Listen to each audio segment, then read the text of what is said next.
پہلے ایک صحیح مسلم کی حدیث پاک سماعت کر لیں۔ نبی دو جہاں صلی اللہ تعالیٰ علیہ وسلم نے ایسی صورتوں میں جہاں قرض نہ دیا جائے بلکہ چیز کے بدلے میں چیز لی جائے، وہاں حضور نے صلی اللہ تعالیٰ علیہ وسلم ہمارے لیے صحیح مسلم میں اس حدیث کو روایت کیا گیا، بڑا ایک اچھا سا اصول بیان فرما دیا ہے۔ اسی اصول کو جب آپ سمجھ جائیں گے تو آپ کو قسطوں والا مسئلہ سمجھ میں آ جائے گا۔ حبیب کریم صلی اللہ تعالیٰ علیہ وسلم نے فرمایا کہ جو بھی شخص گندم کے بدلے میں گندم، جو کے بدلے میں جو، نمک کے بدلے میں نمک، چاندی کے بدلے میں چاندی، سونے کے بدلے میں سونا دینا چاہے۔ اب دیکھیں نا جی، اب تو ہو گئی ہے کرنسی، نوٹ کی صورت میں اور وہ بیلنس کی صورت میں، آن لائن کی صورت میں، اب تو کرنسیاں چل رہی ہیں۔ تو پہلے یہ بھی ہوتا تھا کہ کرنسی کم ہوتی تھی اور چیزیں مثلا کسی کو گندم دے دی، بدلے میں کوئی اور چیز لے لی، چیزوں کے بدلے میں چیزیں چلتی تھیں۔ اس میں نبی دو جہاں صلی اللہ تعالی علیہ وسلم نے اصول یہ بیان فرمایا، آپ نے فرمایا جب ایک ہی جنس کی چیز دے کر وہی جنس کی چیز لو تو پھر اصول یہ ہے کہ اس میں آپ ادھار نہیں کر سکتے، اس میں ادھار نہیں کر سکتے، نقد ہی نقد لیں گے، اور اس میں زیادتی کریں گے تو وہ سود ہو جائے گا، زیادتی بھی نہیں کر سکتے۔ مثال دیکھیے، آپ نے کسی کو 1 من گندم دی ادھار کے طور پر اور بدلے میں بھی گندم لینا چاہتے ہیں تو آپ ایسا نہیں کر سکتے۔ آپ کے لیے ضروری یہ ہے کہ گندم دیں تو فوراً گندم ہی لے لیں، نقد، اور لیتے وقت بھی 1 من کے حساب سے 1 من نہیں ہوگا، اگر اس سے تھوڑا سا اوپر ہو گیا تو وہ آپ کے لیے سود ہو جائے گا۔ کیوں؟ کیونکہ ادھر بھی گندم ہے ادھر بھی۔ اس بات کی سمجھ آ رہی ہے جی؟ دوست تھوڑے پریشان ہو رہے ہیں کہ یہ اس کو دھیان سے سمجھیں، اچھے طریقے سے سمجھیں۔ اب دوسری طرف آ جائیں، چیز ایک طرح کی ہے لیکن جنس ایک طرح کی نہیں ہے۔ مثلا گندم اور چاول دونوں ہی کھانے پینے والی چیزیں ہیں، ٹھیک ہے جی، لیکن ایک نہیں ہے، کیونکہ ایک گندم ہے اور ایک چاول ہے۔ اس میں آپ نقد اور ادھار میں سے، اب میرے ذہن سے وہ نکل گیا کہ اس میں ایک چیز اوپر نیچے ہو سکتی ہے۔ اب تیسری چیز آ جائیں جس میں اگر ہمارا اصل مسئلہ ہے، چیزیں بھی علیحدہ علیحدہ ہوں، جنس بھی علیحدہ علیحدہ ہو، تو اس میں نبی دو جہاں صلی اللہ تعالی وسلم نے اجازت فرما دی، فرمایا چاہے تو ادھار میں بیچ دو، چاہے تو زیادتی کے ساتھ بیچ دو، چیزیں بھی علیحدہ علیحدہ ہو جائیں اور جنس بھی ایک نہ ہو۔ میں مثال دیتا ہوں،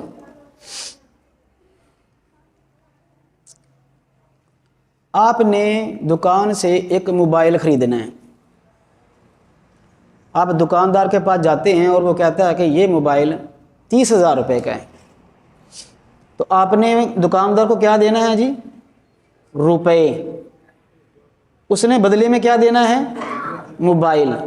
موبائل روپیہ نہیں ہے، روپیہ موبائل نہیں ہے، تو دونوں ایک جنس کے نہیں ہیں۔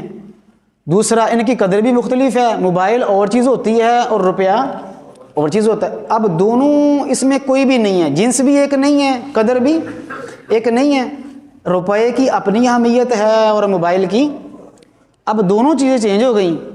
نبی دو جہاں صلی اللہ تعالی علیہ وسلم نے فرمایا جب جنس اور قدر چینج ہو جائے، دونوں ایک نہ ہوں، تو پھر تمہیں ہماری طرف سے حضور فرماتے ہیں اجازت ہے، چاہے تو ادھار میں بھی خرید سکتے ہو، چاہے تو زائد بھی پیسہ لے سکتے ہو۔ اب دیکھیے، آپ کہتے ہیں جی میرے کو تو 30,000 کوئی نہیں آگا تو میں نے تو ادھار دے دے، اگر وہ آپ کو جانتا ہے، بھروسہ کرتا ہے، چلو کہتا ہے ٹھیک ہے جی آپ لے جاؤ، تو پیسے پھر آپ بعد میں دے دینا، یہ کیا ہو گیا جی؟ ادھار۔ یہ بالکل جائز ہے۔ دوسری طرف دیکھیے، چیز وہ جو موبائل تھا اس پہ مثال رکھ لیں، وہ ہے 30,000 کا، آپ کو وہ کہتا ہے اپنا پروفٹ نکالنے کے لیے کہ یہ میں 42,000 کا دوں گا، آپ کو مارکیٹنگ کا پتہ نہیں، آپ کو پتہ ہی نہیں تھا کہ اس کی اصل پرائس، آپ کو موبائل آ گیا پسند، آپ نے کہا ماشاءاللہ ٹھیک ہے لے آؤ جی،